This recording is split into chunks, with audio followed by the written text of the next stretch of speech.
air merupakan bagian dari iman. Cinta tanah air yang dimaksud adalah cinta kepada surga, cinta pada alam akhirat. Itu bagian daripada iman. Punya enggak kita rasa kangen kepada tanah air kita itu? Rasa kangen kepada surga, rasa kangen kepada alam yang ruhani yang seperti itu. Ada enggak rasa kangennya? Nah, kalau kita punya rasa kangen, berarti iman kita itu semakin kuat, iman kita semakin tebal. Untuk buktikan rasa kangen, diantaranya adalah apakah kita sudah minta untuk masuk surga sebanyak mungkin? Coba masing-masing ingat-ingat. Satu hari ini udah minta masuk surga berapa kali? Belum minta. Nah, terus nanti masuknya kemana? Ya kan? Minta masuk surga berapa kali? Karena kita nggak ngerti loh. Kapan kita itu akan kembali, tahu enggak? Enggak tahu ya. Tadi di awal saya kirim Fatihah diantaranya untuk salah satu murid saya, yaitu akhina. Monggo diunjuk yang sudah dapat unjukan ya. Di dahar yang sudah dapat sesuatu yang bisa diincipi. Saudara saya, murid saya, yaitu akhina Muhammad Taib Azizin, yang tinggal di Kacangan. Hari Rebu bulan Syawal, jadi hari raya keempat ya. Hari raya keempat. Lagi keluar makan bersama istri dan anaknya yang umurnya 2 tahun. Kalau enggak salah nih, keluarganya semua ada di sini. Saat ini hadir kalau enggak salah. Ya hadir ya. Hadir. Cerita yang saya dapat, siang keluar makan ya. Keluar makan bersama istri dan anaknya. Anaknya umurnya 2 tahun. Kemudian kalau saya enggak salah, anaknya buang hajat pipis gitu ya. Kebetulan enggak bawa pampers cadangan, enggak bawa pakaian cadangan. Karena rumahnya itu dekat dari tempat makan tersebut, maka pamit pulang si suami. Sang suami pamit pulang. Istrinya nunggu di situ bersama anaknya. Ditunggu enggak datang-datang. Ditelepon enggak diangkat-angkat.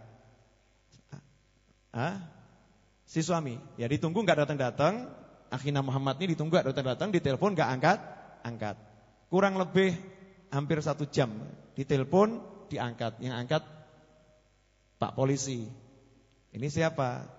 Ya saya istrinya yang punya telepon. Lah bapak siapa? Saya polisi. Suami jenengan ada di rumah sakit, di puskesmas. Ternyata suaminya sudah meninggal dunia. Karena dalam perjalanan tadi ngambil perlengkapan untuk anaknya, motornya itu jatuh, kemudian diinjak oleh mobil, dan mobilnya pergi enggak kembali lagi, alias tabrak lari. Tapi ini insyaallah ya, insyaallah pulangnya baik gitu. Ya pulangnya baik karena dalam perjalanan yang baik dan hidupnya untuk cari kebaikan. Datang ke sana ke sini, ngaji ke sana ke sini, bersama-sama seperti itu. Nah, pertanyaannya, kita ini kira-kira udah siap belum balik? Belum. Belum siap. Ya. Siap gak siap harus siap. Ya. Siap gak siap harus siap. Ibu-ibu menawi dipendet sakniki siap mboten, Bu? Ada yang siap, ada yang dereng, ada yang mau jawab siap, bingung ya kan? Ya.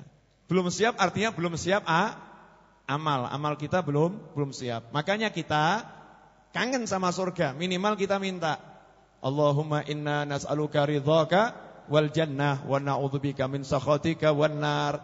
Dalam hadis disebutkan siapa yang minta surga 3 kali di malam hari waktu senja, maka dia pasti diberi surga malam itu kalau dia meninggal dunia. Nah, enak kan? Enak, cuman minta. Itu hikmah yang pertama. Hikmah yang kedua, ini tentang keluarga. Ya, tentang keluarga. Saya enggak tahu kenapa sejak akhir Ramadan sampai hari ini saya itu seperti disuruh gitu kalau ceramah urusannya keluarga. Ya, ceramah urusan keluarga. Banyak orang lupa. Saya pernah diingatkan oleh Habib Hussein bin Anis bahwasannya keluarga itu nomor 1. Anak, istri, suami itu nomor 1. Saat kita sendiri, saat kita sakit, itu yang setia mendampingi adalah keluarga kita. Bu, menawi bapak ngapunten insyaallah nggih mboten. Menawi bapak ngadang-ngadang ten kasur mboten saged napa-napa. Nggih, Bu. Yang rawat siapa, Bu? Yang rawat? Tapi kalau ibu yang begitu, bapak ngerawat enggak, Bu? Enggak. Dirawat Bu, dirawat. Tetap dirawat insyaallah ya. Artinya keluarga yang merawat. Nah, saya akan cuma menukilkan bagaimana cintanya Nabi Muhammad SAW kepada keluarganya. Cintanya Nabi kepada keluarganya. Ini hikmah. Coba di Al-Quran dikatakan illal mawaddata fil qurba. Katakan wahai Rasul, gak minta apa-apa, gak minta dunia, gak minta upah. Atas upahnya ya Rasul menyampaikan dakwah ilallah ini. Gak minta apa-apa. Illal mawaddata fil qurba. Dalam tafsir disebutkan kecuali al-mawaddah, rasa cinta, fil qurba, artinya adalah terhadap orang-orang yang punya hubungan kekerabatan dengan Nabi Muhammad sallallahu alaihi wasallam. Allah sendiri mengajari Nabi, kamu mintalah orang-orang untuk mencintai kerabatmu. Jadi Allah mengajari Nabi untuk memperhatikan keluarganya. Makanya tentang solawat nih ya, kita akan diperintahkan innallaha wa malaikatahu yusalluna 'alan nabi ya ayyuhalladzina amanu sallu 'alaihi wa sallimu taslima. Allahumma shalli alaihi. Di situ ada enggak perintah buat keluarga Nabi? Enggak ada. Perintahnya sholawat cuma untuk Nabi, bukan untuk keluarga Nabi. Tapi Nabi sendiri SAW tidak mau membiarkan keluarganya enggak bersholawat. Karena cintanya Nabi kepada keluarganya, maka Nabi mengatakan orang yang sholawat tidak sholawat kepada keluargaku, sholawatnya batrok, sholawatnya kurang, sholawatnya putus dari barokah. Artinya Rasul menganjurkan umatnya untuk bersolawat mendoakan keluarganya. Bisa kita bayangkan setiap hari seluruh umat Islam tiap detik tidak ada yang lepas solawat kepada keluarga Nabi Muhammad sallallahu alaihi wasallam. Makanya keluarga Nabi punya kedudukan yang sangat tinggi di sisi Allah. Kemudian kita lihat lagi bagaimana Nabi dengan keluarganya. Nabi itu manusia yang super sibuk atau kurang sibuk kira-kira? Super sibuk. Sibuk dengan masyarakat, sibuk dengan jin, ya kan? Nabi bukan cuma manusia, ada jin. Sibuk dengan malaikat, bahkan sibuk dengan seluruh makhluk Allah yang lain. Tapi dalam kondisi yang seperti itu, Nabi Muhammad SAW selalu tidak pernah melupakan keluarganya. Contoh, walaupun Nabi mungkin gak lama kumpul dengan keluarganya, gak seperti kita. Mungkin cuma berapa menit, ya mungkin cuma berapa jam, gak seperti kita. Tapi Rasulullah SAW punya kedekatan dengan keluarganya yang spesial. Contoh, masih ingat kita ketika Rasulullah SAW ceramah, khutbah di depan sahabat, tiba-tiba Sayyidina Hasan dan Husain lagi bermain-main di bawah mimbar. Rasul tidak mengatakan Hasan Husain minggir, kamu ganggu saya, enggak ngomong begitu. Tidak mengatakan ini saya lagi khutbah, jangan diganggu, kamu buat kericuhan, tidak begitu. Nabi SAW turun dari mimbar, kemudian memeluk cucunya tersebut dan menciuminya dan bersabda, sesungguhnya aku mencintai keduanya, maka ya Allah cintailah orang yang mencintai keduanya. Ya, artinya Rasul memberikan kesempatan, kepada keluarganya, kesempatan kepada cucunya, kesempatan kepada keturunannya. Untuk apa? Untuk mendapatkan waktu dari beliau Nabi Muhammad SAW. Dalam kesempatan yang lain, coba kita lihat Rasulullah SAW ketika jalan bersama sahabat. Di tengah jalan lihat cucunya lagi lari-lari. Kalau jenengan lihat cucu lagi lari-lari dengan teman-temannya, jenengan ada urusan penting kira-kira mandek atau terus? Ngapunten ya, banyak kakek itu sumpek kalau cucunya banyak, betul enggak? Betul enggak? Kakek. Di sini yang kakek siapa ini? Kalau cucunya banyak ngumpul, itu banyak yang sumpek. Wah, arep turu ra iso, ya kan? Mau tidur tidak bisa. Ini teriak-teriak ganggu. Ya, robseh, ruwet gitu ya, dan lain sebagainya. Tapi coba lihat Nabi Muhammad SAW keluar dalam perjalanan dakwah bersama sahabatnya. Di tengah jalan lihat cucunya lagi lari dengan teman-temannya, bermain dengan teman-temannya. Rasul tidak mengatakan, "Yuk kita jalan biar cucuku enggak ngerti." Enggak ngomong gitu. Rasul tidak bersembunyi dari cucunya. Justru Nabi Muhammad SAW berkata kepada para sahabat, "Silahkan kalian jalan duluan. Silakan kalian jalan duluan. Saya mau bermain dulu dengan cucu saya." Monggo Pak. Insyaallah gampang urusannya. Ya. Saya mau jalan, kalian jalan duluan. Saya akan bermain dengan cucu saya. Hasilnya apa? Nabi Muhammad SAW menghampiri kedua cucunya, berlari, ikut lomba lari dengan cucu-cucunya. Di pinggir jalan dilihat orang banyak. Rasul enggak kemudian, wah enggak enak, enggak pantas saya dilihat orang banyak main sama anak kecil. Enggak ngomong begitu. Terjun bersama anak-anak, main kejar-kejaran dengan cucunya. Kemudian Rasul membentangkan kedua belah tangannya, menubruk cucunya tapi enggak dikenakan. Luput. Lari ke tempat yang lain, luput, terus kejar-kejaran. Sampai Nabi puas, cucunya puas, baru Rasul nubruk dengan benar, dipeluk erat, diciumi dan mengatakan, ya Allah aku mencintai keduanya, cintailah orang yang mencintai keduanya. Coba lihat. Bukan seringnya pertemuan, tapi kualitas pertemuan. Ya, bukan lamanya pertemuan, tapi kualitas pertemuan. Rasul mungkin gak ketemu lama, sebentar dengan cucunya, tapi sangat berkualitas. Coba kita lihat lagi bagaimana dengan putrinya, dengan anaknya, Fatimah Zahra radhiyallahu taala anha. Nabi Muhammad SAW, beliau setiap kali pulang dari perjalanan keluar kota, tidak pernah langsung pulang ke rumah istri-istrinya. Cari semua kitab hadis, Rasul enggak pulang ke rumah istri-istrinya, tapi Rasul pulang dulu ke rumah dua rumah. Rumah yang pertama yang dihampiri Rasul adalah rumahnya Allah, yaitu masjid. Rasul pasti pulang ke masjid dulu. Secapek apapun, selelah apapun, Rasul mendatangi Allah dulu. Enggak seperti kita, secapek apapun, selelah apapun datangi kasur. Enggak mau diganggu, ini saya dari luar kota, capek, enggak mau diganggu. Lain dengan Nabi Muhammad SAW. Dari luar kota, perjalanan yang berat, Rasul langsung masuk masjid dulu, sholat sunnah 2 rakaat. Setelah sholat sunnah 2 rakaat, Rasul kemudian ke rumah putrinya. Enggak pulang ke rumahnya, ke rumah putrinya. Dan putrinya udah nunggu di depan pintu. Ketika mendengar ayahnya datang, putrinya udah standby depan pintu. Ya, udah standby depan pintu. Maka begitu Rasul datang SAW, maka saat itulah Sayyidatuna Fatimah Zahra segera mengecup kening Nabi Muhammad SAW. Kening Nabi dikecup. Kemudian berkata, wahai ayah, kenapa wajahmu berdebu, tubuhmu ini tampak banyak kotoran dari perjalanan, tampak capek gitu. Rasul pun menenangkan. Ya udah, kalau bahasa kita, ya emang tugasnya begini, enggak usah kamu bingung. Ya tugasnya begini, kamu enggak usah bingung. Kemudian Rasul nanya, mana cucu saya? Mana Hasan, mana Husain? Di lantai atas. Maka Nabi SAW masuk, lelah ini capek. Rasul masuk ke lantai atas. Lihat dua cucunya, Rasul kemudian berangkang. Kalau orang Jawa bilang, orang Solo bilang ya, berangkang. Rasul merangkak dan berkata, wahai cucuku, aku adalah seperti hewan tunggangan. Seperti hewan tunggangan, kendaraan. Dan aku adalah sebaik kendaraan yang ditunggangi. Maka silahkan kalian naik ke punggungku. Sesungguhnya sebaik-baik tunggangan adalah aku, dan sebaik-baik penunggang adalah kalian berdua. Kemudian ini naik bergantian cucunya. Rasul berangkang ya, layaknya seekor tunggangan demi menyenangkan cucunya, padahal baru dari luar kota, dari perjalanan yang berat. Pertanyaannya, sudahkah kita kepada keluarga kita seperti itu? Ruwet, capek, bapak ini capek, kamar dikunci, enggak mau diganggu, mau tidur. Betul atau betul? Betul ya? Terakhir untuk urusan hikmah tadi. Pak, Bu, jenengan pilih mana? Kehilangan keluarga atau kehilangan dunia? Nanya. Pilih mana? Kehilangan keluarga atau dunia? Oh, enggak, kehilangan dua-duanya. Ini pilihannya orang yang enggak milih ini.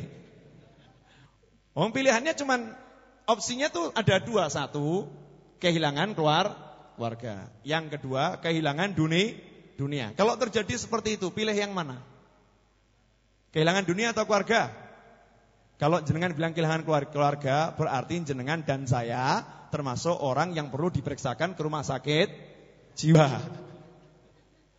Enggak punya rasa, enggak punya hati, ini orang sadis ini. Iya. Iya, semua orang mengatakan kalau memang kondisinya demikian, dihadapkan kehilangan keluarga atau dunia, pasti akan milih kehilangan dunia. Coba kita lihat. Di antara dunia adalah pekerjaan, betul? Usaha, benar. Coba saya mau ngambil satu contoh ya. Ada seorang bapak lagi menyelesaikan pekerjaannya. Datang anaknya yang masih kecil. Ayah, ayo main sama saya ayah. Dengan senang nih anak datang. Si bapak ngomong, hush, minggir kamu, ganggu saya kamu. Bapak lagi kerja, ini serius pekerjaannya. Marah-marah. Saya mau nanya, bapak ini kehilangan keluarga atau kehilangan dunia? Nah, siapa yang seperti itu? Coba direnungkan. Siapa yang seperti itu? Kenapa enggak kita sambut anak kita sebentar? Seperti Rasul SAW turun dari mimbar sebentar, puas cucunya. Beliau naik lanjutkan ceramah. Ini dakwah, beliau turun. Apalagi urusan duit. Apalagi urusan harta. Hati anak itu lebih mahal. Kalau anak itu kecewa, itu akan terekam seumur hidupnya. Rasul mengajarkan jangan seperti itu. Jangan buat anakmu kecewa. Datang, oh ya nak ada apa? Sebentar, paling cuma 5 menit, 10 menit ya. Insya Allah kerja kita jadi barokah.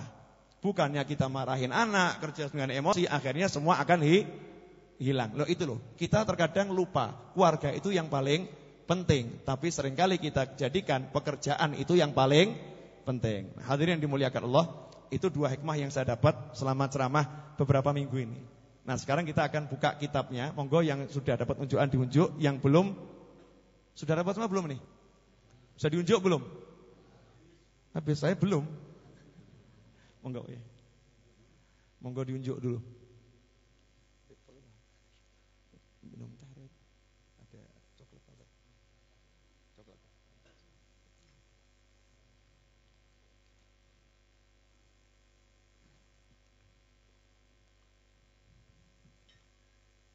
Ini suasana halal bihalal ya.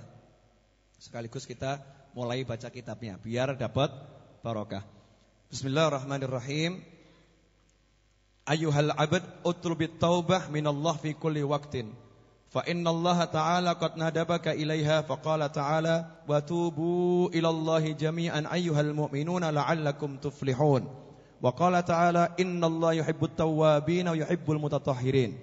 Wa qala Rasulullah sallallahu alaihi wasallam inni la astaghfirullah fil yawmi 70 marrah. Fa in aradta at-taubah fayanbaghi laka alla takhluwa min at-tafakkuri tula umrik fatafakkar fima sana'ta fi nahari fa in wajadta ta'atan fashkurillaha 'alaiha wa in wajadta ma'siyatan fawabbikh nafsaka 'ala dhalik wastaghfirillah wa tub ilaih fa innahu la majlisa ma Allah anfa'u laka min majlisin tuwabbikhu fihi nafsak wa la tuwabbikha wa anta dhahikun farih bal wabbikha wa anta mujiddun shadiq mudhirun lil 'ubusah hazil qalbi munkasir dhalil fa in fa'alta dhalika abdalakallahu bil huzni farahan wa bidzulli 'izzan wa bidzulmati nuran wa bil hijabi kashfan. Wa anis Syekh Makinuddin Al-Asmar rahimahullahu taala wa kana minas sab'ah al-abdal qala kuntu fi ibtida'i amri akhitu wa ataqawwatu min dhalik wa kuntu a'uddu kalami bin nahar fa idza ja'a al-masa' hasabtu nafsi fa ajidu kalami qalila فما وجدت فيه من خير حمدت الله وشكرته عليه وما وجدت فيه من غير ذلك تبت إلى الله واستغفرته إلى أن صار بدلا رضي الله عنه. Ya. Ini sedikit saja, tapi coba kita bahas bersama-sama insyaallah jadi bahasan yang manfaat dunia akhirat. Dikatakan di sini, wahai hamba, mintalah taubat dari Allah. Kalimat mintalah taubat dari Allah itu artinya tobat itu tidak bisa dilakukan oleh seorang hamba tanpa pertolongan dari Allah. Makanya di dalam doa ya Tawwab tub alaina ya Tawwab tub alaina warhamna wanzur ilaina warhamna wanzur ilaina ya Tawwab tub alaina. Ya, taballahu alaihim liyatubu. Allah memberi mereka kemampuan bertobat sehingga mereka mampu bertobat. Taba'ala artinya dia memberi kemampuan bertobat. Kemampuan bertobat itu datangnya dari Allah, bukan dari manusia itu sendiri. Makanya kita disuruh minta, ya Allah, jadikan saya hamba yang bisa bertobat. Nah, minta kepada Allah diberi kemampuan untuk bertobat, ini adalah perintah. Ya, ini perintah dari Allah. Dan hendaknya itu kita lakukan setiap saat. Setiap saat, karena setiap saat diri kita ini tidak luput dari dosa. Ya, tidak luput dari dosa, enggak luput dari kesalahan. Bahkan itu pun dicontohkan oleh Nabi Muhammad sallallahu alaihi wasallam. Allah menyatakan, hendaknya kalian semua wahai orang-orang yang beriman bertobat kepada Allah. Ada taba'ala, ada taba'ila. Kalau taba'ala, Allah memberi kemampuan untuk bertobat. Kalau taba'ila, hamba itu berupaya untuk bertobat. Iya, dikatakan di situ taballahu alaihim liyatubu. Allah memberikan kemampuan kepada hamba untuk bertobat sehingga hamba itu bisa bertobat. Tidak ada orang bisa bertobat kecuali orang itu telah diberi sebelumnya kemampuan oleh Allah untuk bertobat. Makanya orang-orang yang benar-benar bertobat, dirinya itu penuh dengan perilaku yang aneh, yang gak masuk akal. Ya, perilaku aneh gak masuk akal. Nanti akan saya beri contoh. Ayyuhal mu'minun la'allakum tuflihun. Agar kalian menjadi orang yang sukses. Sukses di sini dikatakan agar. Kalau Allah berkata agar, itu bukan agar. Kalau dari Allah itu janji, pasti kalian sukses. Makanya kalau kita semua pengen sukses. Kira-kira pengen sukses enggak? Sukses di sini artinya bahagia dunia, bahagia akhirat, tempatnya di surga, dapat ridhonya Allah. Pengen enggak? Pengen ya? Nah, syaratnya satu. Langkah awalnya harus tobat. Saya mau nanya, dari pagi sampai sekarang ini kita udah tobat belum? Istighfar, astagfirullah, minta ampun begitu kan? Bedanya tobat sama istighfar apa? Bingung? Biar bingung dulu nanti saya jelaskan. Ya, tobat dan istighfar itu berbeda. Tobat dan istighfar berbeda. Nanti akan saya jelaskan. Nah, kalau kita pengen sukses, kita harus bertobat. Nabi SAW sendiri, Allah Ta'ala menyatakan dalam Al-Quran, sesungguhnya Allah mencintai orang-orang yang suka bertobat, tawabin. Beda dengan ta'ibin. Ta'ibin itu orang yang bertobat. Kalau tawabin, orang-orang yang suka bertobat. Memang dia tuh senang bertobat, hobinya bertobat. Ya, hobinya bertobat. Allah mencintai orang-orang yang suka membersihkan diri, baik secara zahir maupun secara batin. Rasul SAW bersabda, sesungguhnya satu hari aku itu minta ampun kepada Allah sebanyak 70 kali. Para ulama mengatakan kalimat 70 kali artinya adalah untuk menunjukkan banyak. Seperti kalau kita ditanya, sing to piro? Ewon. Kalau yang datang ewon bukan berarti 1000, bisa jadi 20.000, bisa jadi 30.000, karena disebut ewon. Nah, dalam bahasa Arab kalau udah nyebut 70, itu berarti angkanya tidak bisa dihitung lagi, sangat banyak. Lil kathroh, banyak sekali. Lah Nabi sendiri SAW minta ampunnya, istighfarnya itu nggak bisa dihitung, banyak sekali Nabi. Padahal Nabi nggak punya salah, Nabi nggak punya dosa, Nabi itu maksum, Nabi seperti itu SAW. Lalu bagaimana dengan kita? Dari mulai pagi sampai sekarang kita itu minta ampun sama Allah kira-kira berapa kali? Tobat sama istighfar bedanya di sini. Kalau istighfar secara bahasa adalah tolabul maghfirah, minta ampun. Minta ampun artinya apa? Di hati ada perasaan, ya Allah ampunilah saya. Artinya doa. Istighfar itu artinya doa. Kalau tobat bukan. Tobat itu sikap lahiriah dan sikap batiniah. Jadi hatinya betul-betul, ya Allah saya enggak mau maksiat lagi. Saya nyesel saya jadi orang yang bermaksiat. Ya Allah lindungi, jangan sampai saya bisa bermaksiat lagi. Dia tinggalkan kemaksiatan itu segera. Itu namanya tobat. Kalau istighfar lain. Kadang orang yang istighfar dia masih melakukan dosa tersebut. Masih melakukan dosa, tapi dia minta ampun, ya Allah, ampuni saya ya Allah. Saya masih begini, ya Allah, ampuni saya. Kalau orang yang tobat enggak. Orang yang bertobat dia udah benar-benar berhenti dari kemaksiatan tersebut. Nah, tidak mungkin orang bisa berhenti dari maksiat kecuali kalau Allah yang ngasih. Ini harus dipahami oleh setiap muslim dan oleh setiap dai. Tugas dai itu memperbaiki diri sendiri dan memperbaiki orang lain. Dan harus kita tahu, enggak mungkin orang lain bisa berubah jadi baik kecuali kalau Allah yang membuatnya menjadi baik. Karena itu seorang dai harus bertobat untuk dirinya dan mintakan tobat untuk orang lain. Al-Habib Ali Al-Jufri, seorang ulama, semoga Allah manjangkan usianya dalam kebaikan dan ketaatan. Beliau ceramah seperti ini, ngomong begini. Bagaimana sikapnya kita ini? Kalau keluar dari majelis seperti ini ketemu orang minum khamr, ketemu pemabuk, ketemu orang yang enggak benar, melanggar hal-hal yang dilarang sama Allah, diterjang semuanya. Kira-kira bagaimana? Kalau kita keluar kita mengatakan, apa itu? Naudzubillah min dzalik, itu amalan iblis. Dengan wajah yang kita bergaya seperti kita enggak mau ya, seperti menghina, melecehkan. Apa itu? Apa ini? Begitu, maka sesungguhnya kita termasuk orang yang sombong. Kita termasuk orang yang sombong. Tatadayyan bidin iblis mahu bidin Muhammad SAW. Kata beliau, kalau kita seperti itu, ini tuntunan agama yang kita pegang bukan tuntunan agama Nabi, tapi tuntunannya iblis. Lalu bagaimana seharusnya seorang yang mendapat tuntunan Nabi? Bagaimana Nabi Muhammad SAW dahulu ketika menghadapi para pemabuk, menghadapi orang-orang yang enggak benar? Apakah Rasul mengatakan, "Neraka kamu"? Apakah seperti itu? Tidak. Rasul itu nangis, angkat tangan, doa terus, minta agar seluruh umat manusia mendapatkan hidayah, mendapatkan petunjuk. Itu yang harus dilakukan. Makanya Habib Al-Jufri mengatakan, kalau kamu keluar lihat manusia yang seperti itu, maka tabassam, senyum kepada mereka. Lihat anak muda naik motor ugal-ugalan, enggak benar kan?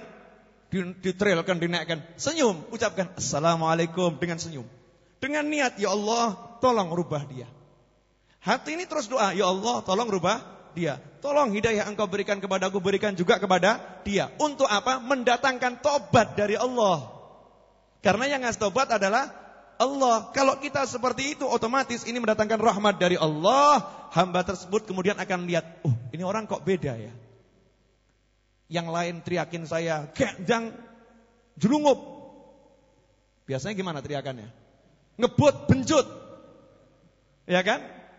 Ngebut, benjut, dan lain sebagainya. Nah ini ketemu satu orang keluar dari masjid, ya, dia diantar, bukannya orang ini marah, assalamualaikum, dengan senyum, kaget dia pasti. Asal itu nggak dibuat-buat ya, ikhlas dari hati, ikhlas dari hati. Nah, bagaimana kita berupaya agar tobat ini turun dari Allah untuk kita semua? Caranya bagaimana? Ya caranya bagaimana? Itu yang harus kita selalu minta berdoa. Makanya diajari oleh para ulama kan, doa sampai jadikan lagu-lagu, ya Tawwab tub alaina, jadi lagu, ya Tawwab tub alaina warhamna wanzur ilaina warhamna wanzur ilaina. Wahai Allah yang Maha memberi tobat, berilah kami kemampuan untuk bertobat. Nah kalau orang itu udah bertobat, mesti aneh perilakunya. Contoh, masih ingat ceritanya tentang pimpinan perampok? Ibu-ibu pernah dengar pimpinan perampok tobat belum, Bu?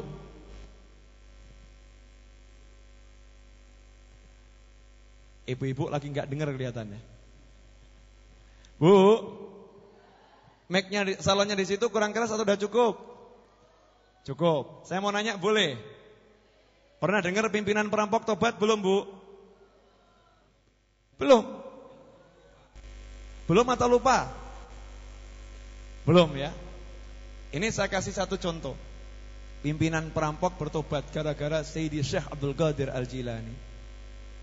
Syekh Abdul Qadir Al-Jilani masih anak-anak, rahimahullah, masih anak-anak. Dapat pesan dari ibunya, jangan pernah berbohong. Jangan pernah berbohong. Berangkat beliau ikut kafilah untuk cari ilmu keluar kota. Beliau berangkat ikut rombongan orang-orang yang naik onta. Beliau jalan kaki. Di tengah jalan rombongan ini dirampok habis-habisan. Syekh Abdul Qadir Al-Jilani yang masih kecil enggak bawa apa-apa, diinterogasi oleh salah seorang perampok. Nah, kamu punya apa? Dijawab, saya punya uang emas sekian dinar. Kalau bahasa kita, saya punya uang misal ya 10 juta. Maka perampoknya heran, 10 juta mana kamu enggak bawa apa-apa? Ini di dalam baju saya, di sini. Siapa yang naruh situ? Ibu saya yang naruh, disembunyikan, dijahit. Katanya ibu saya, biar enggak ketahuan perampok. Katanya ibu saya, biar enggak ketahuan perampok. Jadi Syekh Abdul Qadir Al-Jilani enggak lihat nih perampok, nih penjahat, ini pembegal, nih orang bejat, nih orang enggak benar, enggak.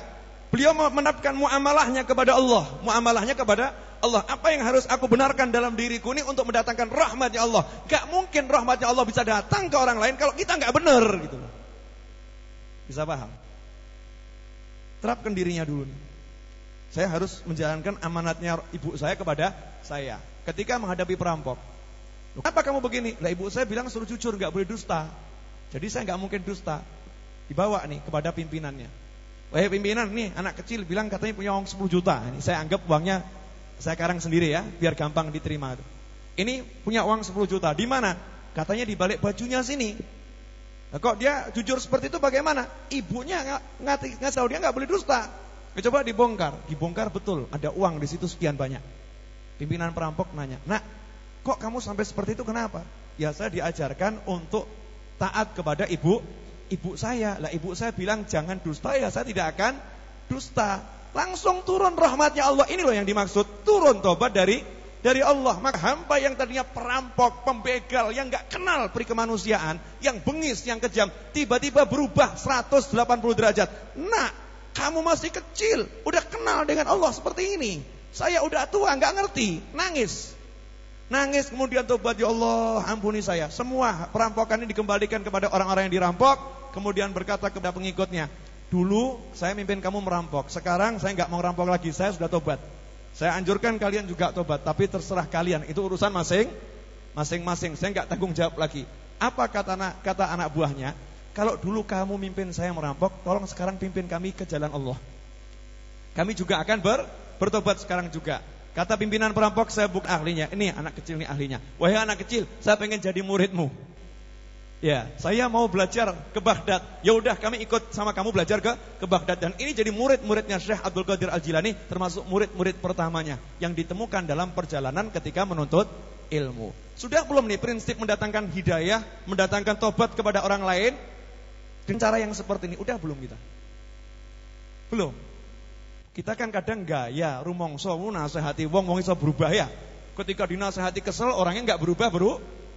Kenapa orang yang enggak berubah? Yang bisa ngerubah bukan kita, yang bisa ngerubah adalah Allah. Caranya bagaimana biar perubahan itu datang? Diri kita ini yang kita rubah.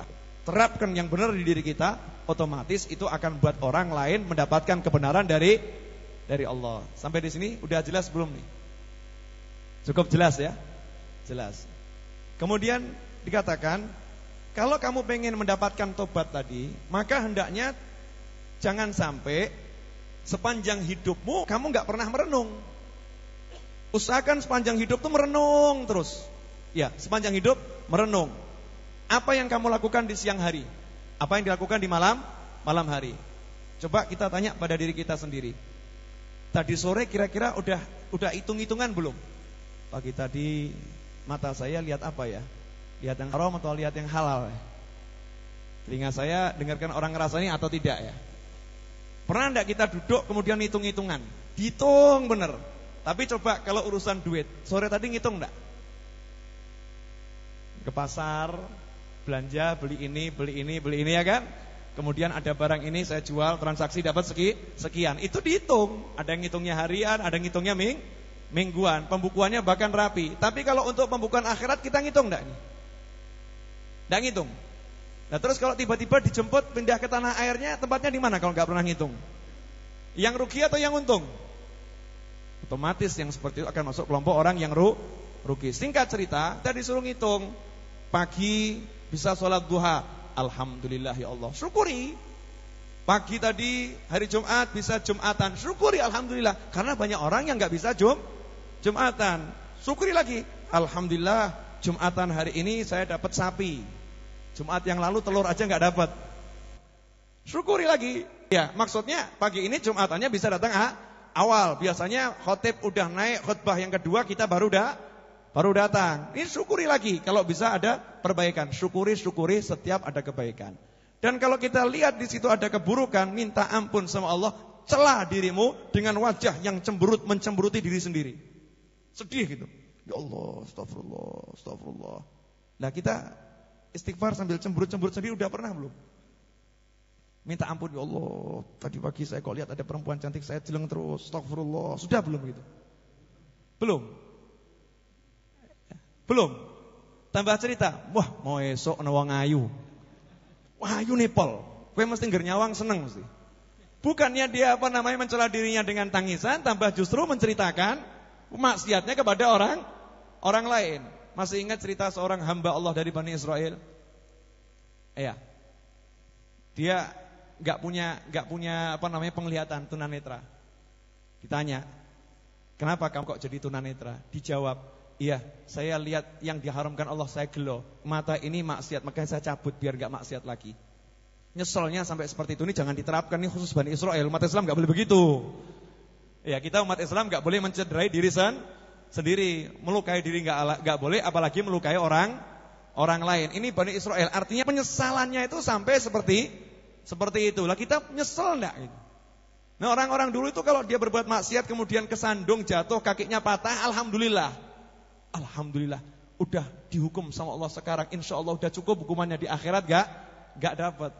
Di akhirat gak dapat. Lah kita mikir gitu enggak? Yang seperti itu. Di sini disebutkan ada seorang ulama besar minal abdal. Abdal itu wali di dunia cuma ada 7 menurut ulama. Sab'ah, 7 orang. Kalau satu meninggal diganti yang lain. Satu meninggal diganti yang lain. Dikatakan orang jadi abdal itu bukan karena banyaknya sholatnya, bukan karena banyak puasanya, tapi karena hatinya betul-betul bersih. Karena hatinya betul-betul bersih. Bukan karena sholatnya, puasanya. Ya sholat, puasa. Tapi bukan karena itu. Kenapa? Ada orang yang sholatnya lebih hebat, ada orang yang puasanya lebih hebat, tapi gak jadi abdal. Kenapa? Hatinya busuk. Na'udzubillah min dzalik. Hatinya ada kesombongan, ada iri, ada dengki dan lain sebagainya. Penyakit hati gak kelihatan. Kalau penyakit zahir kelihatan. Ya. Kebaikan hati ini juga gak kelihatan. Kebaikan zahir kelihatan. Nah, biasanya nanti dengan ujian baru kelihatan nih hatinya seperti apa. Termasuk ini, sang wali ini bagaimana dulu hidupnya? Beliau berkata, dulu saya itu kerjaannya jadi penjahit. Siapa di sini yang jadi penjahit nih? Ya. Saya kerja jadi penjahit. Ulama tapi jahit. Ulama dulu tuh punya pekerjaan, gak nganggur. Ada yang kerjanya jahit, ya. Ada yang kerjaannya mintal benang jadi kain. Ada yang kerjaannya itu dia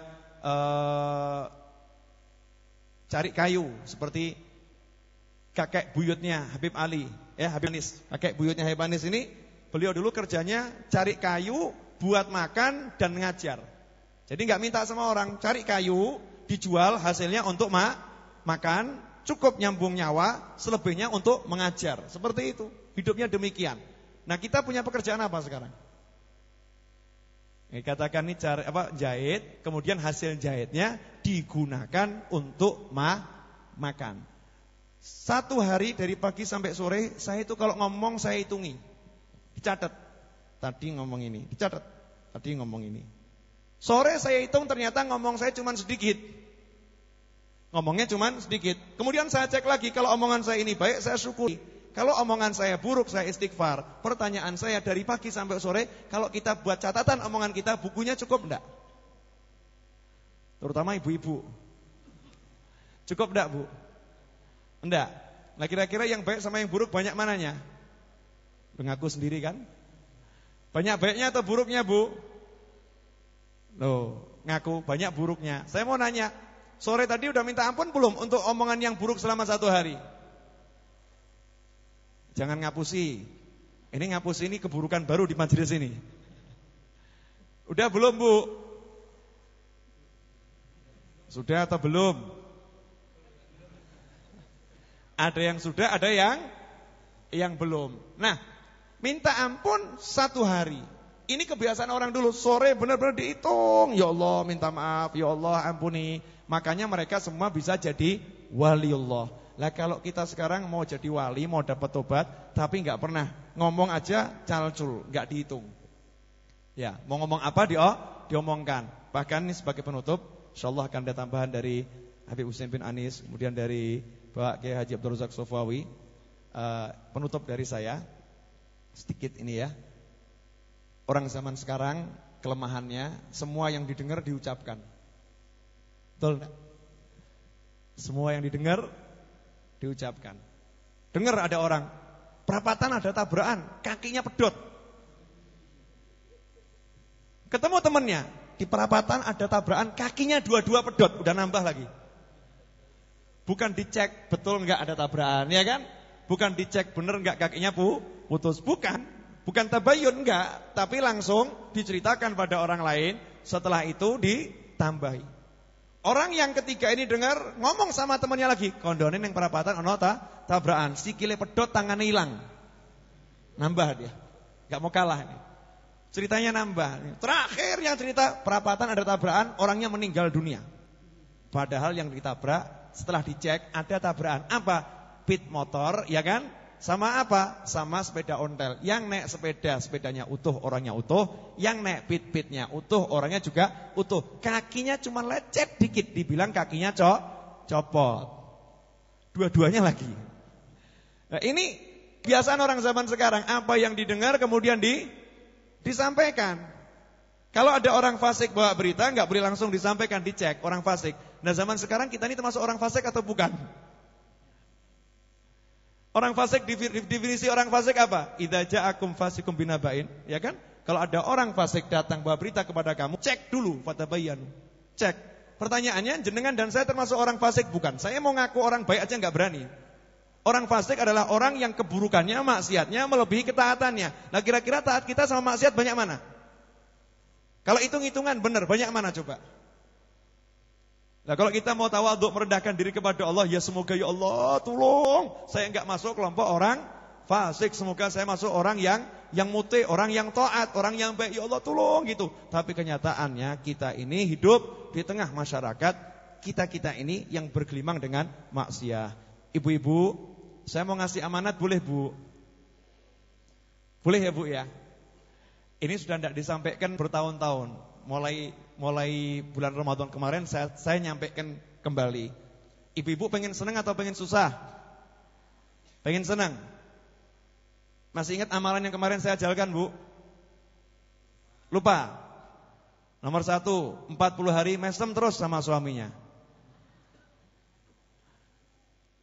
Ingat? 40 hari mesem terus sama suaminya. Suaminya jengkelkan, suaminya gedengkan ya. Suaminya seperti apapun, ibu pokoknya pasang wajah mesem walaupun hati ya, hati jengkel, wajah tetap senyum. Bisa enggak, Bu? Nomor 2, boleh ya Bu yang ngasih amalan buat ibu-ibu? Boleh. Nomor 2, ibu jangan ngomel ya Bu ya. Jangan suka ngomel. Sakit mboten Bu? Mboten. Bisa enggak Bu? Enggak ngomel. Coba cukup satu kata, bisa atau tidak?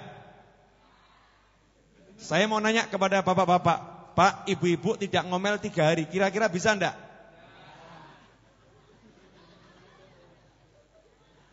Ada mosi tidak percaya dari bapak-bapak, Bu. Ternyata ibu-ibu dianggap mungkin tidak bisa ngomel. Tidak ngomel selama 3 hari, apalagi 40 hari. Mesem terus enggak ngomel. Ya Bu ya. Yang terakhir nih, ini penting nih. Pulang dari sini mohon maaf, tolong ibu cium kaki bapak. Mau enggak Bu? Pak Yai mohon maaf saya ngomong seperti ini.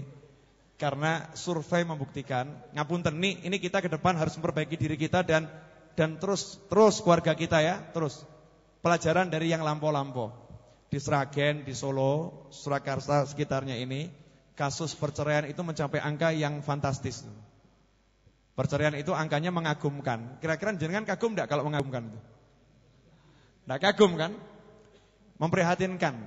Angkanya sangat tinggi. Tapi coba dijawab jujur. Ulama atau dai atau ustadz yang ceramah dalam ceramahnya berupaya untuk merukunkan rumah tangga sekarang banyak atau jarang? Jarang. Yang dibahas hal-hal lain yang mungkin kurang penting. Makanya banyak orang berumah tangga enggak menemukan solusi di dalam rumah tangganya. Kenapa? Kurang kena sentuhan, enggak paham. Coba saya mau nanya sama ibu. Ibu, kapan terakhir kali bapak ngomong kepada ibu, wahai istriku, sini kamu letakkan kepalamu di dadaku. Kapan terakhir kali begitu, Bu? Blas. Wes jeleh, manten anyar gitu ya. Lah, wes jeleh, manten anyar. Mat kata bapak udah jeleh, manten anyar dulu begitu. Sekarang blas. Ibu ngomong, manten anyar ora tau ngono. Ini saya ceramah Ibu Husin, Pak Yai, keliling dari desa ke desa. Saya mau tahu gitu ya. Ternyata semua mengatakan blas. Suami enggak pernah manggil istriku, letakkan kepalamu di dadaku. Enggak pernah gitu. Sayang, jadi sebagai sayang ya, sayangku di sini enggak ada itu. Sayang itu enggak ada. Padahal ini kalau dilakukan dijamin sumpek hilang. Dijamin. Bu, jenengan kalau sumpek meluk anak, sumpeknya hilang atau tambah sumpek? Hilang kan? Sumpek anaknya dipeluk, sumpeknya hilang, betul? Nah, suami juga begitu. Kalau sumpek, kemudian istri kepalanya diletakkan di dada dengan cinta, dengan sayang, maka sumpeknya hilang. Kenapa? Rasul sudah menyatakan orang yang berjiwa kasih sayang disayangi oleh Allah yang Maha Penyayang. Maka seketika rahmatnya Allah itu turun. sayangnya Allah itu turun. Nah, ini yang terakhir buat ibu-ibu, tolong ya Bu ya, pulang dari sini, tolong kaki Bapak sanggup.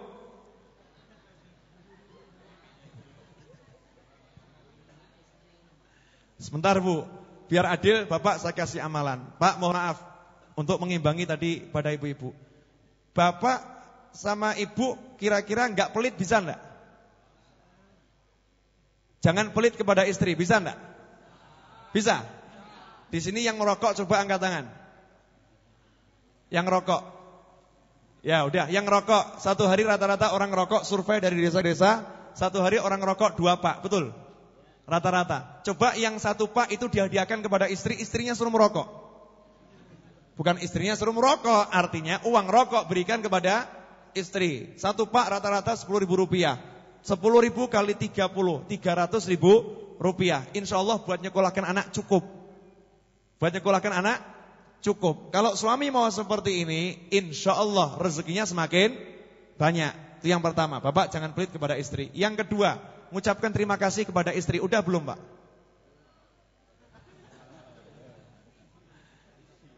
Ini dari desa ke desa jawabannya seperti ini.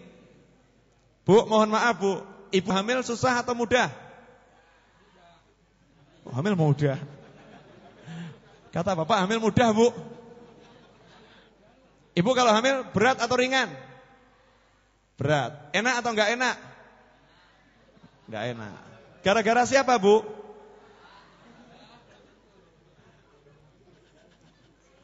Coba sekarang. Udah enggak enak gara-gara Bapak, betul? Terus ibu melahirkan, taruhannya apa? Nyawa. Saya masih ingat pesan guru saya. Ini ada seorang pria nunggu istrinya melahirkan. Begitu dokter keluar dari ruang bersalin, ini si pria, si suami nanya, "Dok, gimana anak saya? Gimana anak saya?" Ini suami yang seperti ini, tolong dinasehati. Kurang ajar. Kenapa kurang ajar? Istrinya anak enggak ditanyain. Yang ditanyakan anak saya bagaimana? Seharusnya yang ditanyakan adalah bagaimana istri saya. Setelah itu baru nanya bagaimana anak saya. Almarhum Habib Anis pesan gitu. Kalau istrimu itu lagi di ruang bersalin, ngomong sama murid-muridnya ya, maka jangan mikirkan anak, pikirno bojomu selamat apa ora, dongakno sik. Doakan istrinya. Begitu keluar, tanya sama dokter, istri saya bagaimana? Kalau sudah dijawab, baru anak berikutnya, anak saya bagaimana? Terus Bu, tolong dijawab jujur. Semenjak ibu menjadi istri sampai hari ini, pernahkah suami berkata, istriku, terima kasih engkau sudah melahirkan anak, engkau hamil, engkau... Belum. Tapi kalau bapak jajan di rumah makan, disuguhi teh di situ, ngucap terima kasih enggak? Misalnya ada mbak-mbak, mas-mas ngasih unjukan gitu kan?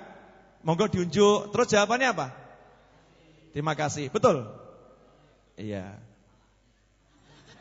Apalah nih. Langsung begitu kan Bu? Iya. Yang jadi masalah bapak-bapak jawab, soalnya di rumah enggak pernah monggo diunjuk Mas, enggak pernah. Betul ya Pak ya? Yang di rumah kata bapak-bapak ini dari desa ke desa, nyoh ombenen.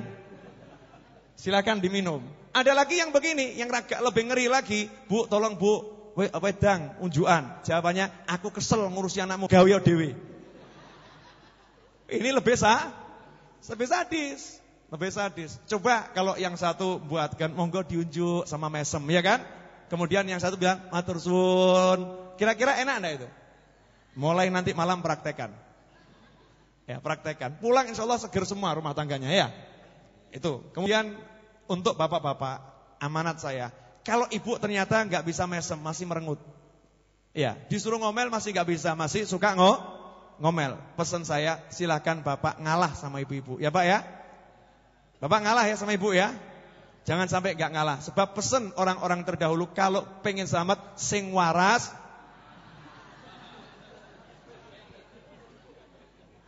Sing waras? Berarti ibu? Nah kalau sampai bapak enggak ngalah juga, bapak enggak ngalah juga, berarti bapak sama ibu, makanya akhirnya hancur. Makanya kita yang lebih normal, lebih sadar itu ngalah. Orang dulu tuh memang bahasa sederhana, sing waras ngalah. Cuman begitu aja, tapi maknanya luar biasa. Itu sengaja saya sampaikan biar kita seger, nih halal bihalal ya. Jadi taklim tadi cuman untuk buka ya, untuk buka. Nah, biar kita seger, kita halal bihalal. Di sini ada guru-guru kita, masih ada waktu cukup tuh, jamnya kelebihan 10 menit. Habib Hussein, Pak Yai Abdul Razak, Habib Jamal, jamnya memang kecepatan, sengaja dicepatkan ya. Sengaja dicepatkan. Ini setengah 10 sekarang. Fadhal Habib Hussein dulu. Bismillahirrahmanirrahim. Alhamdulillahirabbil alamin. Hamdan katsiran thayyiban barakan fi kama yuhibbu rabbuna wa yarda.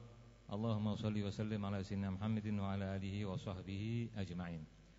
Ngestuaken dawuhipun Ustaz Novel. Tadi banyak dibahas tentang taubat, tentang keluarga. Saya mau memberi komentar sedikit tentang taubat, kemudian tentang keluarga. Taubat itu adalah untuk atau makom tingkatan pertama orang yang mau mendekatkan diri kepada Allah, yang mau madhep mantep marang Gusti Allah. Itu tobat. Apa tobat itu? Yaitu kita bertobat dari dosa-dosa semuanya, dosa besar, dosa kecil. Kemudian kalau kita punya salah dengan orang, kita minta maaf. Dan kalau ada barang orang yang ada sama kita kembalikan. Kalau kita tidak bisa mengembalikan, kita minta dihalalkan. Itulah mungkin asalnya halal bihalal itu. Kemudian saya pernah baca buku yang ditulis oleh Syekh Ibrahim Al-Mubtuli. Tobat itu ada tingkatan-tingkatannya. Yang pertama adalah tobat atas dosa-dosa besar yang dilakukan. Tingkatan berikutnya, tobat atas dosa-dosa kecil yang masih dilakukan. Tingkatan berikutnya, tobat dari perbuatan-perbuatan makruh yang masih dilakukan. Jadi bayangkan, sekarang kita bayangkan, kalau orang itu sudah tidak melakukan dosa, yang makruh pun tidak dilakukan. Ini orang soleh bukan kira-kira? Nah, tobat yang berikutnya adalah tobat dari merasa diri sebagai orang soleh. Kemudian setelah itu, tobat dari hal-hal utama yang terlewatkan. Jadi misalnya ada hal-hal yang utama, amalan utama yang tidak bisa dilakukan. Orang itu bertobat. Misalnya, wah tadi saya azan tidak langsung sholat. Bertobat dia, menyesal sekali. Kemudian kalau dia setelah azan sholat, dia masih bertobat lagi. Waduh, saya tadi kenapa tidak sholat di masjid berjamaah. Setelah itu masih ada tobat lagi, yaitu saya tadi azan sudah sholat berjamaah di masjid, tapi sholatnya kurang khusyuk. Dia bertobat lagi. Ini hari Senin kok saya tidak bisa puasa. Hari Kamis, Yaumul Bid, hari-hari putih, saya kok tidak berpuasa. Jadi orang ini bertobat dari hal-hal utama yang tidak bisa dilakukan. Kemudian masih ada lagi tobat dari lintasan-lintasan buruk dalam hati. Ini bukan niatan, bukan apa yang direncanakan untuk dikerjakan, tapi lintasan aja. Lintasan buruk yang di hati itu, kita tahu ya, hati manusia itu cepat sekali ya. Kalau ada orang datang pakai map, ini pasti minta sumbangan nih, ya kan?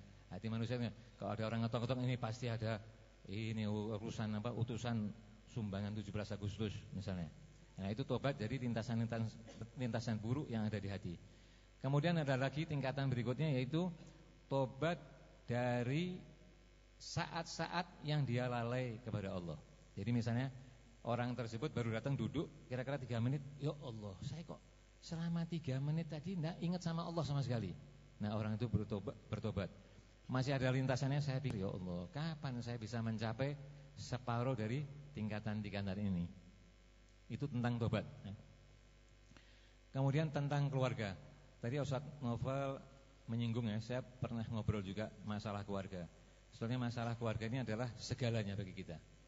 Jadi orang boleh sukses dalam karier, dalam dakwah, dalam pekerjaan lainnya, tapi kalau dia belum sukses dalam membina keluarga, belum bisa disebut orang tersebut telah sukses, telah berhasil. Kita ini kalau ada tamu, kita jamu ya, kita hormat luar biasa. Semua yang ada dikeluarkan, yang belum ada dicarikan, istilahnya itu. Padahal orang tersebut mungkin sekali aja kita temui, dan selanjutnya tidak pernah ketemu sama orang tersebut. Lalu kita seharusnya kita ini harus hormat dan sayang kepada siapa toh? Pertanyaannya. Kalau saya mengajukan pertanyaan seperti ini, biasanya orang langsung menjawab, ibu, bapak. Itu betul. Jadi sebetulnya kita ini harus hormat dan sayang kepada orang-orang yang sering kita temui. Siapa orang yang sering kita temui itu? Yaitu ibu, bapak, suami, istri, anak, pembantu rumah tangga, tetangga, teman-teman satu kantor, khususnya teman-teman yang seruangan dengan kita. Itu yang harus kita berbuat baik. Kebanyakan orang itu nganggap, enggak apa-apa nih, ini punya istri saya, nanti saya jelaskan sama dia, gampang itu. Ini enggak apa-apa, kita keluar dulu, nanti kalau suami cari saya, nanti saya izin atau saya telepon. Jadi sebetulnya urusan seperti ini bukan sesuatu yang gampang. Saya beri contoh ya. Saya pernah berapa tahun yang lalu dirawat di ICU. Saya tinggal di rumah sakit, saya waktu itu enggak megang duit. Saya bilang, waduh, ini saya sudah sakit, kantong saya mau dihabiskan, mau dirogoh sama rumah sakit. Saya lihat makanan di rumah sakit itu juga makanan yang sama sekali tidak mendukung kesehatan saya. Saya kolesterol tinggi, kena serangan jantung, dikasih makanan udang, telur puyuh, kemudian daging-daging yang berminyak. Saya bilang, waduh, sama dokter pun saya tidak bisa mempercayakan kesehatan saya. Jadi saya jaga. Saya di rumah sakit di ICU, istri saya pagi-pagi sudah datang. Nanti pulang setelah larut malam baru pulang. Anak-anak di rumah tidak ada yang ngurus. Akhirnya apa? Anak-anak kesepian di rumah, ke rumah sakit. Ada yang delosor di bawah karena besok ada ujian, jadi belajar di ruangan di ICU. Ada yang megang buku di sebelah sana. Hasil anak saya semuanya ke rumah sakit, istri ke rumah sakit, anak-anak di rumah sakit. Pembantu saya protes. Itu kalau orang dudukan di ICU itu kan ada bau apa? Pembersih itu, kayak karbol. Kan baunya enggak enak ya, terlalu tajam. Dia pembantu rumah tangga marah, ini apa nih? Baju kok baunya seperti ini? Ini rumah 3 hari kosong, kayak kuburan aja. Akhirnya pembantu rumah tangga pun ke rumah sakit. Jadi semuanya pindah ke rumah sakit. Waktu itu saya dapat pencerahan gitu ya. Itu saya pikir subhanallah ya. Jadi kalau anggota keluarga itu sakit, semuanya ikut sakit. Subhanallah. Saya mikir juga, kalau waktu itu saya meninggal dunia, ya, insya Allah istri saya mencari ganti saya sulit. Bukan karena saya orang yang baik, bukan ya. Bukan.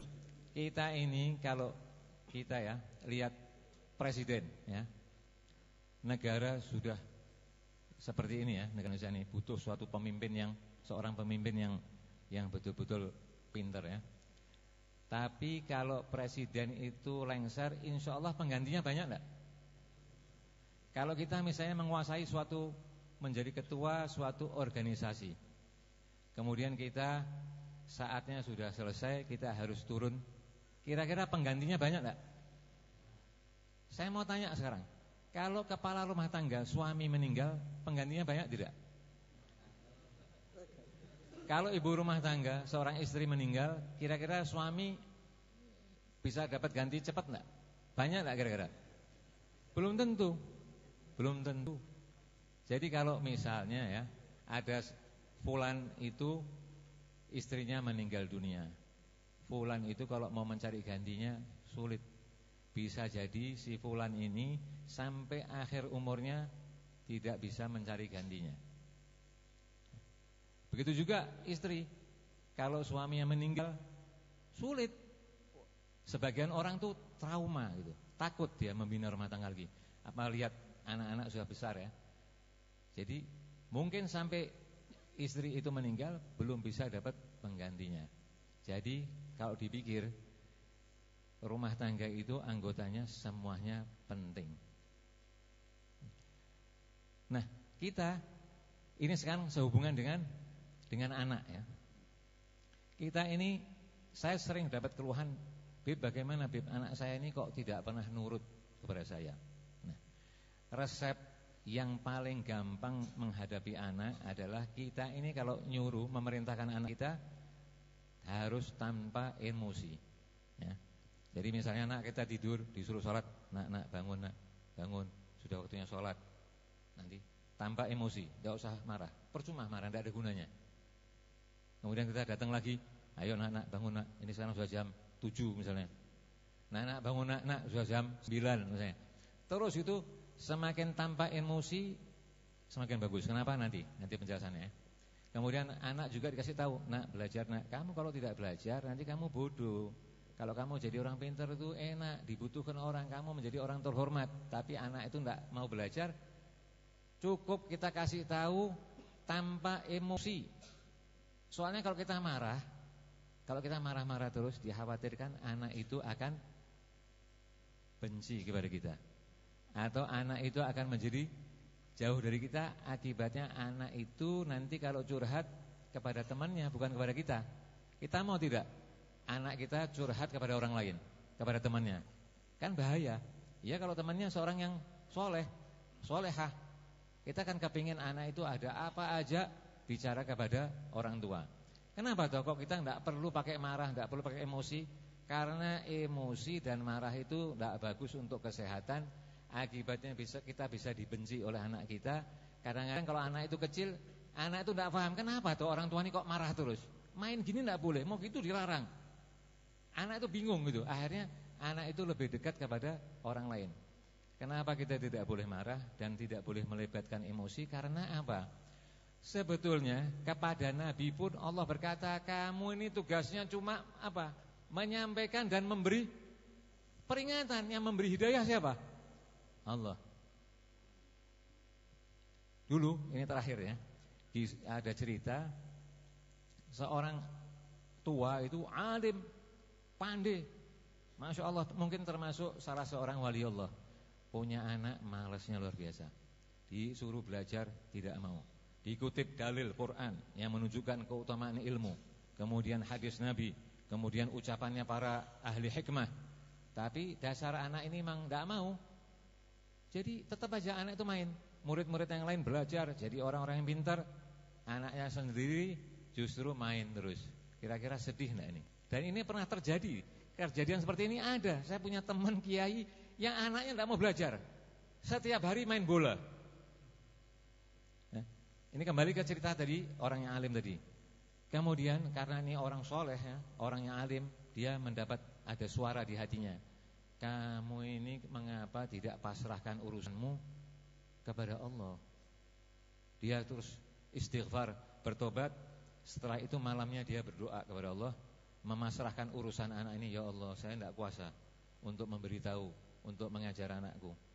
Sekarang saya pasrahkan urusannya kepadamu ya Allah, karena engkau sebaik-baik zat yang bisa dipasrahi segala urusan.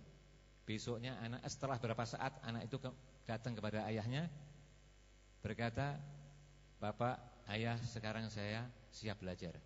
Anak itu diajar, dalam waktu 3 bulan mengalahkan teman-temannya yang sudah belajar selama 3 tahun.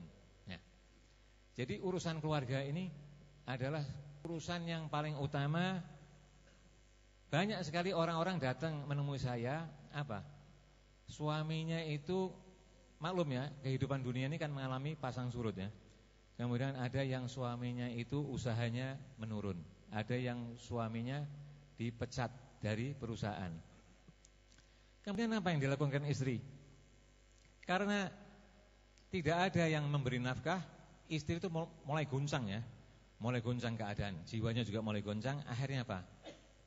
Si istri setelah lewat beberapa saat, istri ini mulai marah-marah kepada suaminya. Kamu ini bagaimana? Kamu ini seorang pria, seorang bapak kepala rumah tangga, kamu harus cari nafkah. Itu sampai akhirnya urusan ini jadi meruncing dan ini mengancam keutuhan rumah tangga. Banyak orang yang datang sama saya urusannya seperti ini. Biasanya saya tanya, oh gini ya, wah sampai mencucurkan air mata.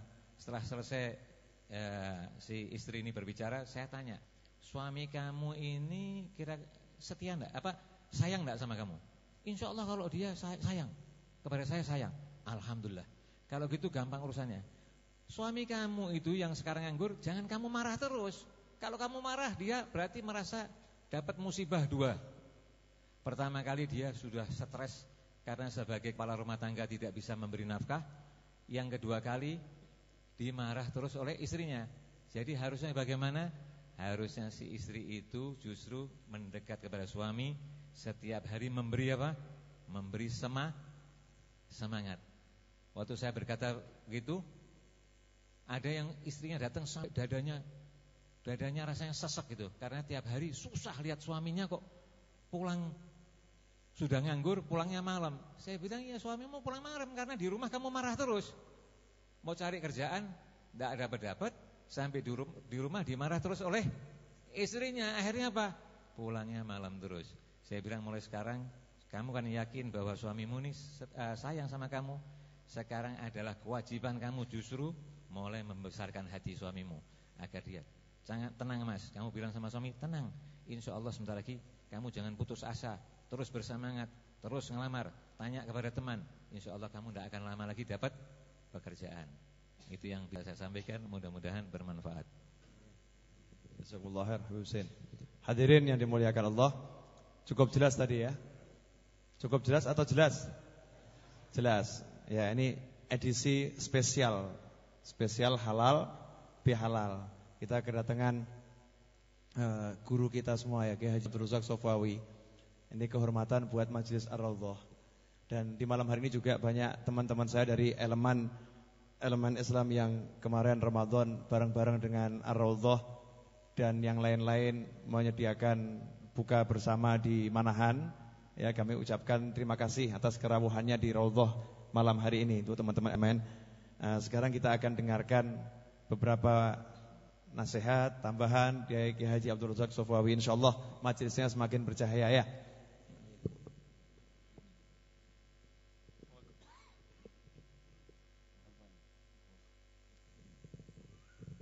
Assalamualaikum warahmatullahi wabarakatuh. Bismillah, alhamdulillah, wa syukurillah. Asyhadu an la ilaha illallah wa asyhadu anna Muhammadar Rasulullah. Allahumma shalli wa sallim wa barik ala sayyidina Muhammad wa ala alihi wa sahbihi ajma'in wa ba'du. Yang saya muliakan Habib Husain bin Anis, Habib Naufal, Habib Jamal dan para habaib yang hadir dan hadirin wal hadirat yang berbahagia. Karena saya sebagai seorang tamu yang manut karo sing di omah ya ten. Ad-duyuf kalmayit wong tamu kaya wong mati gitu. Sebenarnya saya itu, tapi niat saya pertama memang undangan yang ada pada saya itu adalah untuk halal bihalal. Oleh karena itu kesempatan saya diberi waktu ini saya sempatkan untuk halal bihalal. Pertama saya mohon maaf kepada Habib Husain bin Anis. Berkali-kali saya dapat undangan beliau, tapi belum pernah saya bisa hadir dengan baik. Oleh karena itu pada kesempatan saya mohon maaf Habib, dan semoga tidak bosan-bosan untuk menganggap saya sebagai saudara meskipun diundang berkali-kali hadir. Mohon maaf Habib. Yang kedua juga Habib Naufal juga begitu, saya mohon maaf hadir datang saya terlambat. Jadi saya itu tadi mau ada di luar, saya dari panitia saya diajak masuk.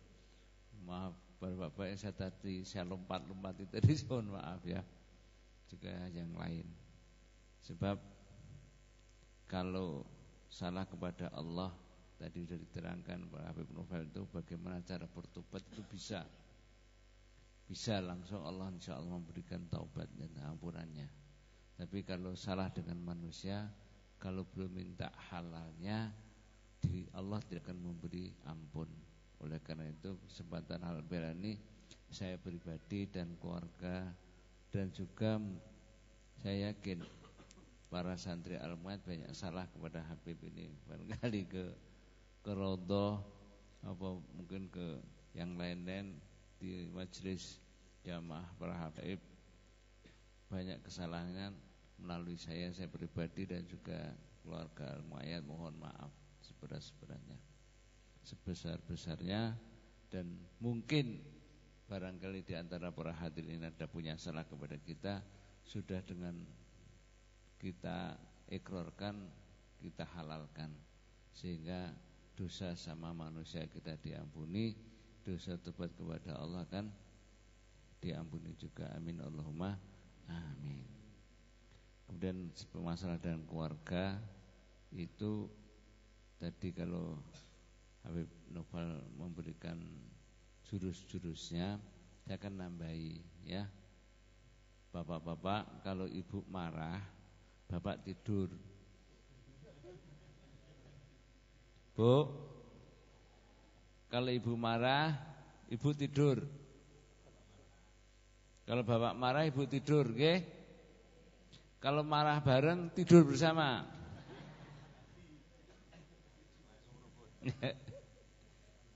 Wah, niku resep keluarga sakinah mawaddah warahmah. Tidur bareng, pun, nggih. Mugi-mugi dengan halal ini kehidupan kita sambah diberikan Allah keberkataannya, putra-putra dan bayi soleh dan soleh kita kumpul di Raudhah Solo, kumpul betul-betul kumpul Raudhah di jannah. Amin Allahumma amin. Al-Fatihah. Alhamdulillah.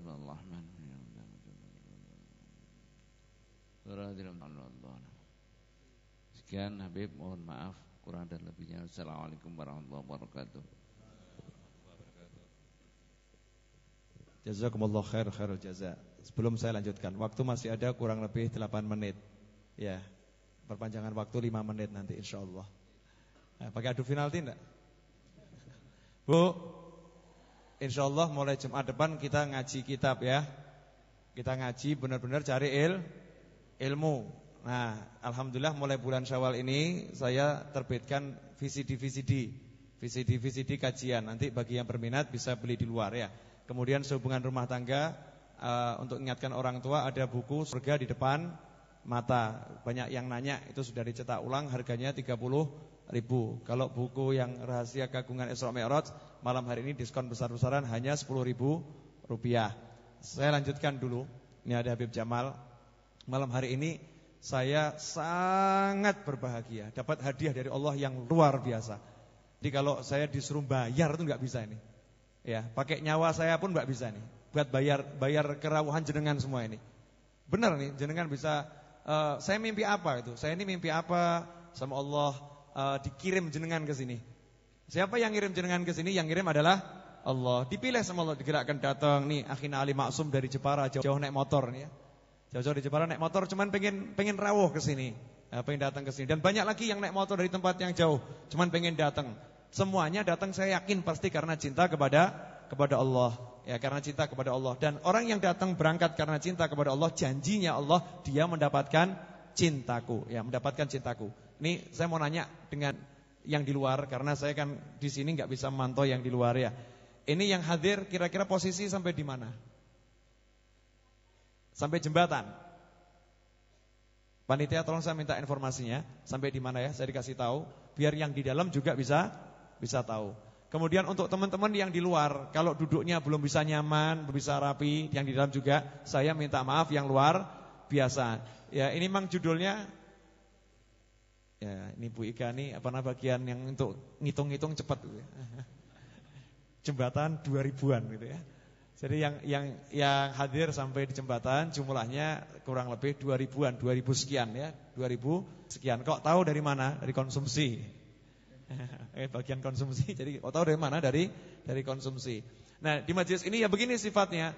Kita datang duduk ya enggak ada aturan-aturan yang mengikat. Mau duduk di sana boleh, duduk di sini juga boleh. Yang namanya aja di taman ya, adanya seperti ini. Yang mau selonjor juga boleh. Dengan segala kesederhanaan dan keterbatasan, saya mohon maaf atas segala kekurangan. Saya pribadi, ini Noval, ini halal bihalal, minta maaf yang sebesar-besarnya. Nanti sebelum pulang ada permohonan doa-doa, tapi saya mau minta sedikit tambahan dari Habib Jamal nih ya, insyaallah. Sudah cukup. Jadi tambahan dari Habib Jamal yang tak dengar sudah cukup. Gitu Beb ya. Ini tambahan dari Habib Jamal begitu. Nanti insyaallah doa penutup dari Habib Jamal. Sekarang kita akan bacakan dulu ini permohonan doa ya. Tadi ada minta doa untuk keberhasilan ujian masuk CPNS. Untuk Ananda Agustin Dwi Sulistiawati. Juga ada untuk ayah dari Bapak dari Jamaah Raudhah, ayah dari saudara Anang yang beberapa hari lalu meninggal dunia, yaitu Bapak Kasno bin Sutiman. Ya, kemudian juga doa untuk Muhammad Fikri Maulana dan Ni'matul Mufidah, anak dari Bapak Sudirman. Minta doa biar jadi anak yang soleh dan solihah. Kemudian ada Bapak Suwarno dari Karanganyar minta doa buat orang tuanya, yaitu Ibu Sukiyam yang sedang sakit, semoga diberi kesembuhan.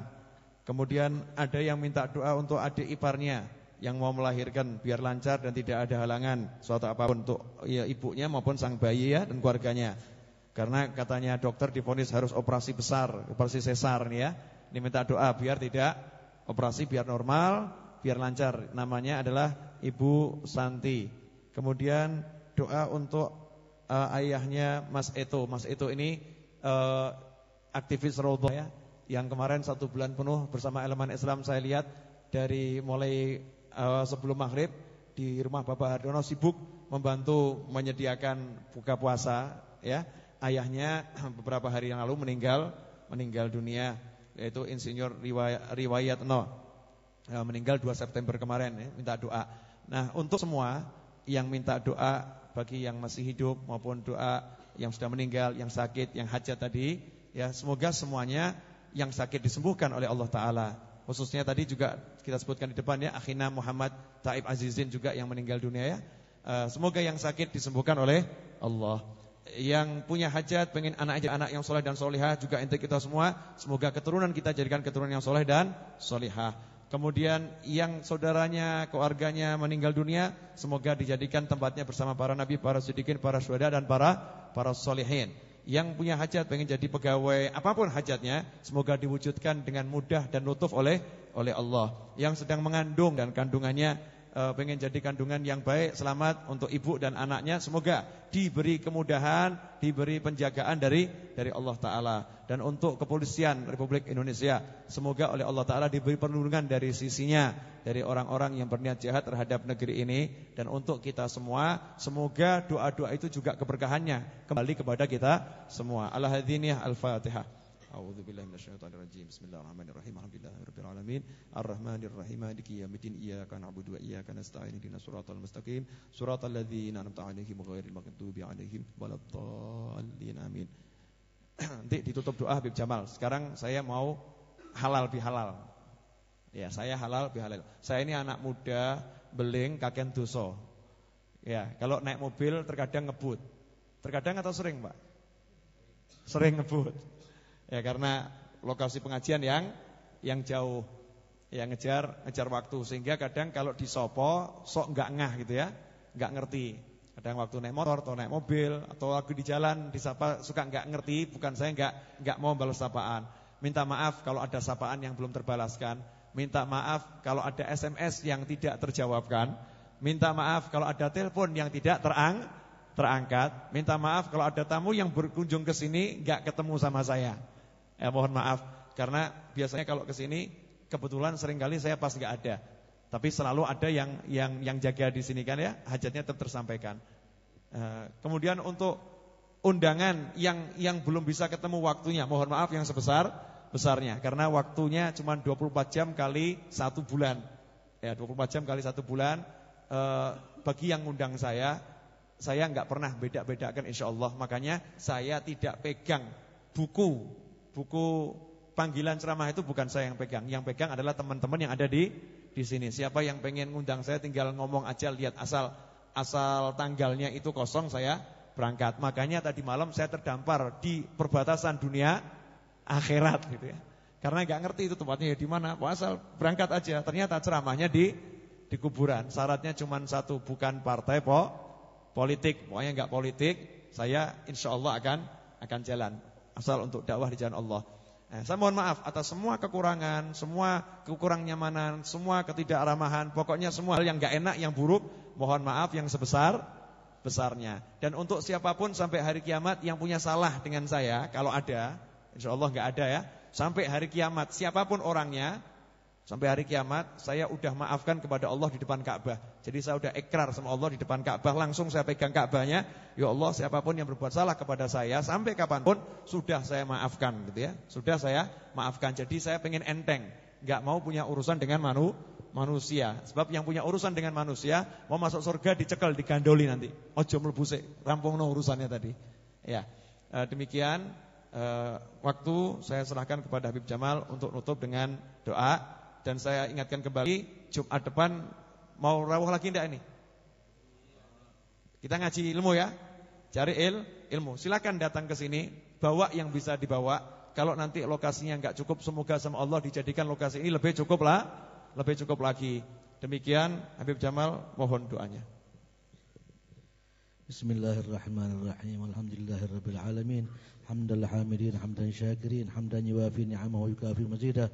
ونسأل الله الكريم أن يتقبل منا ويرضى عنا ويعفو عنا ويتوب علينا ويسامحنا ويجعل هذه الجلسة ثواب هذه المجلس الخير إلى أرواح سيدنا رسول الله وأزواج رسول الله وأصحاب رسول الله وأهل بيت رسول الله وذرية رسول الله منهم الإمام المهاجر الله أحمد بن عيسى والفقيه المقدم محمد بن علي بعلوي وجميع ساداتنا الأبي علوي سيدنا عبد الرحمن بن محمد السقا بعلوي وأصول إبراهيم وإلى أرواح كل صالح وولي أين مكان وحيلة أرواحهم وإلى أرواح والدينا ووالديكم وأمواتنا وأمواتكم وأموات المسلمين ومشايخنا مشايخهم وذوي الحقوق علينا وعليهم أجمعين أن الله يغفر لهم ويرحمهم ويغشاهم الجميع بالرحمة والمغفرة ويعلي درجات من الجنة وينفعنا بأسرارهم وأنوارهم وعلومهم ونفحاتهم في الدين والدنيا والآخرة وبحقهم على الله وأسرارهم عند الله أن الله يجعل جمعنا هذا جمعا مرحوما وتفرقنا من بعده تفرقا معصوما ويغفر ذنوبنا ويستر عيوبنا ويشفي مرضانا ويعفي مبتلانا ويحسن أخلاقنا ويوسع أرزاقنا من غير تعب ولا مشقة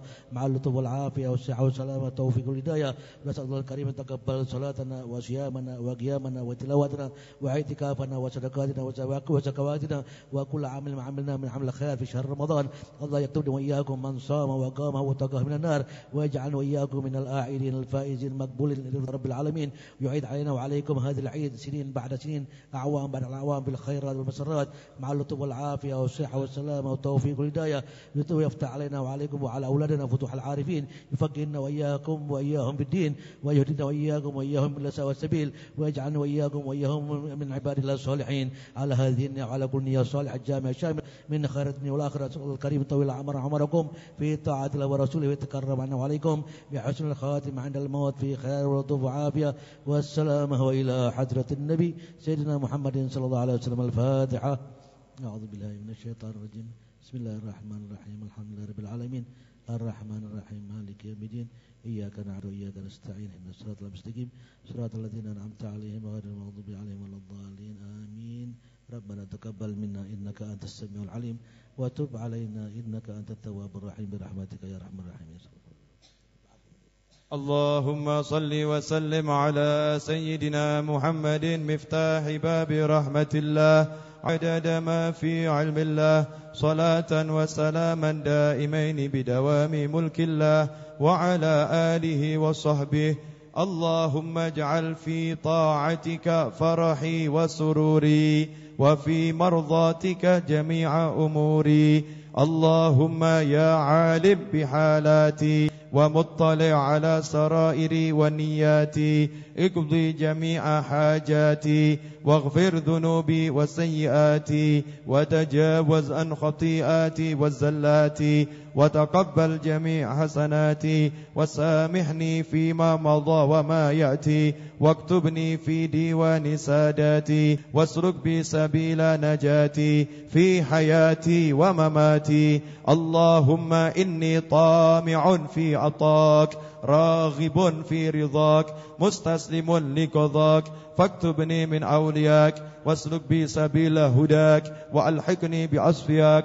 وصلى الله على سيدنا محمد وآله وصحبه وسلم. Alhamdulillahi rabbil alamin. Demikian, terima kasih. Wassalamualaikum warahmatullahi wabarakatuh.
kepada pemilik Isuzu Panther dengan plat nomor AD8998KP memindahkan mobilnya untuk lewat. Isuzu Panther AD8998KP.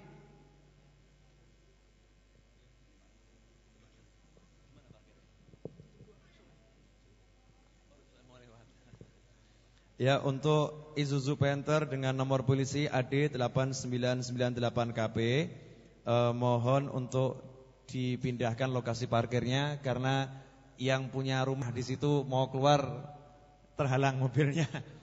Insyaallah. Makasih banyak.